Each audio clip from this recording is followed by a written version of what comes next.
What's poppin', guys? Don't forget to like, share, comment, subscribe, hit that notification bell so you'll be notified of all my up and coming videos.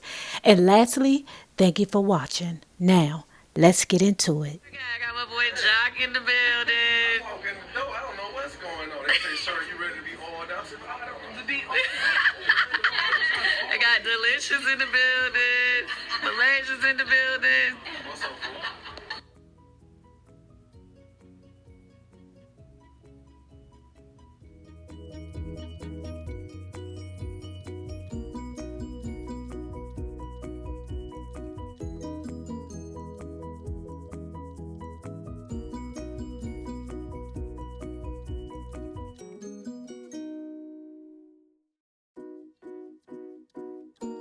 What is your first impression of me? We'll start with Mike. Well, first of all, you're beautiful.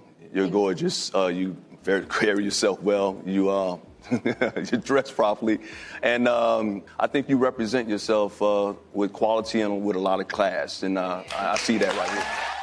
Child bang. If that is not the easiest answer to give, like, I'm sure that Steve Harvey like gave each one of them like flashcards. Okay, this is what you say, because what he said sounded Steve Harvey-ish.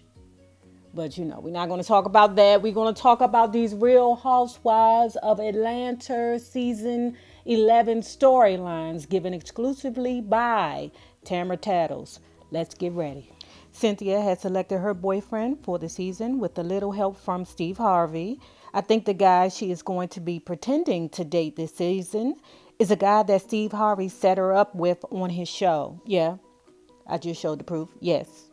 That's the same way she cast the one from last season. I expect it to be just as awkward.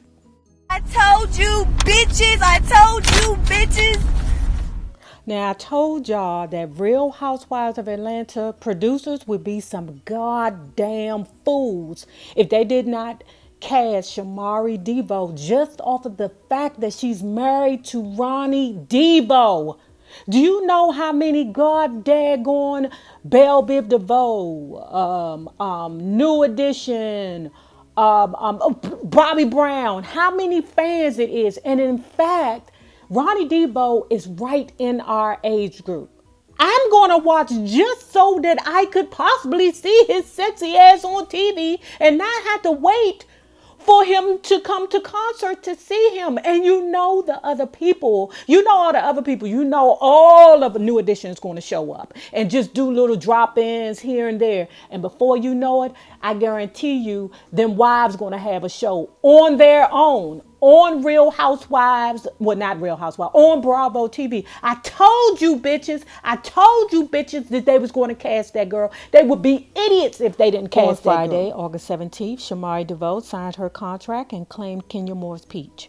Production is very happy with her. She has exactly what they are looking for. Listen. Okay, now this is sidebar, right? Listen, that is BS. They know god daggone well that Shamari DeVoe has more pull than what they trying to let on. They trying to make that girl say, okay, you Ronnie DeVoe's wife and everything, but we're still Real Housewives of Atlanta. I'm telling y'all, they trying to keep that girl in the pocket, but she really, really, really has a lot of power around there. They just not trying to tell her, so we going to carry on.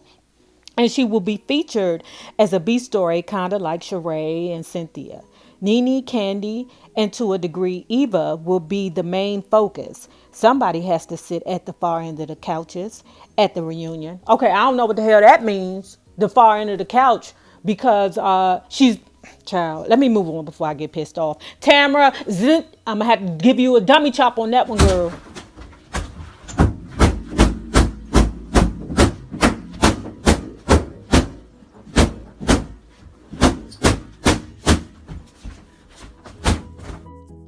So I don't really have much to say about Porsha. Her storyline isn't really that serious to me. I'm not really impressed. But I'm going to say this. As long as she can keep her hands off of people, we're good. Okay, so according to Tamara Tattles, her storyline is that she has a new man who might actually be a thing this time. She has redeemed herself with production. I don't know what that means. I don't know. I be wondering sometimes, like, do production like take you in the corner and be like, all right, girl, we gonna need you to pull something out your ass this season because you being very, very dull and you keep using the same BS and it's not working. Like, y'all, what could be a good storyline for Porsha? Because basically all she do is just run through dudes in front of everybody. Like, what really could be a good storyline if it's not her hair, it's the girls shizzing on her? Because like I said, last season in season 10, I believe that Bravo was like, okay, we'll give you your peach back, but you need to allow the girls to shiz on you every chance they get about that Kandi situation. Because I just was like, why is everybody jumping on Porsha for something that has nothing to do with them? This is between Kandi and Porsha. They was more mad than Kandi was. I'm like, girl. But Porsha need a better storyline. And please don't try to get pregnant. Please don't try to, I don't know, produce a new wig line or hair. She already got hair. Please don't do fitness. Damn, what could Porsha do to make her not dull and just like a pretty little statue that sits over there in the corner? I can't think. I'm going to think on that, guys. Tell me a good storyline for her if you got one. So Tamara Tattles continues to say that Marlo's storyline is going to be just to be the main pot stirrer. I'm just like, what? That's it? That's all? So she's replacing Sheree and being the bone courier? Like, Marlo should have been had the peach. Or she should have been given the position as shit starter. In all honesty, she's been stirring the pot and starting shit since season 1. Has she been on there since season 1? I don't really know. But anyway, Marlo to me is so much bigger than just being a pot stirrer. Because why isn't nobody following around with a camera to find out how the hell she gets all her good fashions? Like, who's her boosters? Whose credit card is she using today? What white man is she sleeping with? Y'all need to do better. Do better, Bravo. Do better. Now we get to the HPIC, the head peach in charge, Nene Leakes. Her storyline will be focusing on Greg and his health. And I'm not mad about that. I don't consider that to be like womp womp. I actually commend Nene for this because when you're going through a crisis at home, I would take the same approach. I would be like, look, my husband is sick. Now y'all can bring the cameras along if y'all want to, but maintain a distance, god dag on it. But my husband is sick. So if y'all want to incorporate everything that I'm going through into this Bravo situation here, then Shasta La Vista. Other than that, the only thing that we're focusing on is Greg. And Shasta La Vista. Now, this is a little side piece by me, right? So I always wondered, how was Greg able to deal with Nene over the years? Because they've been together for a long time. And she's a Sagittarius. Them Sagittarian women, I told you, be reckless as frig out the mouth. And then they be like, what? What'd I do? What'd I say? What happened? Then they be like that because they be acting so oblivious to what they be doing. Greg is a fire sign. He is a Leo. And the one thing that can check a Sagittarian woman is a Leo man. Shasta La Vista to you, Greg. Now I see how you made it. And them Leos, they strong enough, but soft enough to give you that look and you get that act right in you. You hear me? Now I also understand why she left his ass. Now, Eva's storyline will be her wedding, her new baby, and conveniently, the wedding is set for the finale. Ugh. What is the 5 fingers say to the face? What? Slap! Okay, so Tanya Sam, that's the young lady to the far right, because the other two in the picture is Porsha and her sister. But Tanya Sam refused to sign the contract. She wanted a guarantee of a 6-figure income.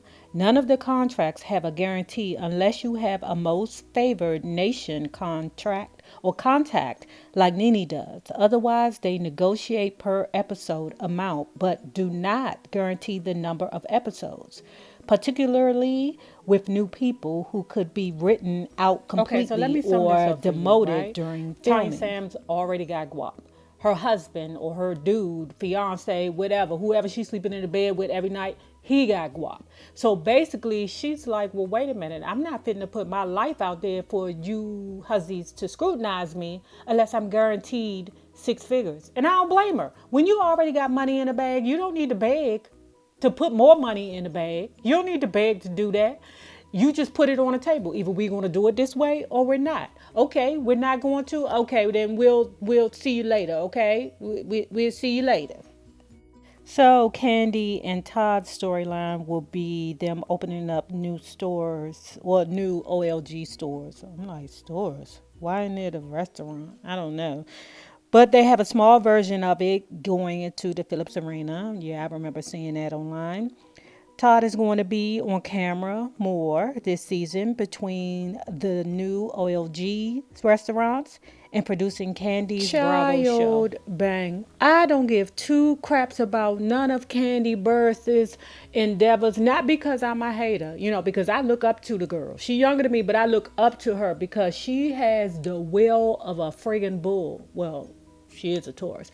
But anyway, what I'm most interested in is Kandi and Todd's dynamic, because I made a video earlier this month saying how the Bravo producers plan on playing up the arguments between the two, and I want to see that not because I want to see drama. I want to see it because I want it to be real, like reality TV is supposed to be. And what is real in relationships, it's not honeybees and flowers and roses and cotton fields and snuggle bunnies. It's not that. It's rough things. And I want to see somebody be real on the show about their relationship. That's it. That's mother sucking on. Okay, guys, you know how we do.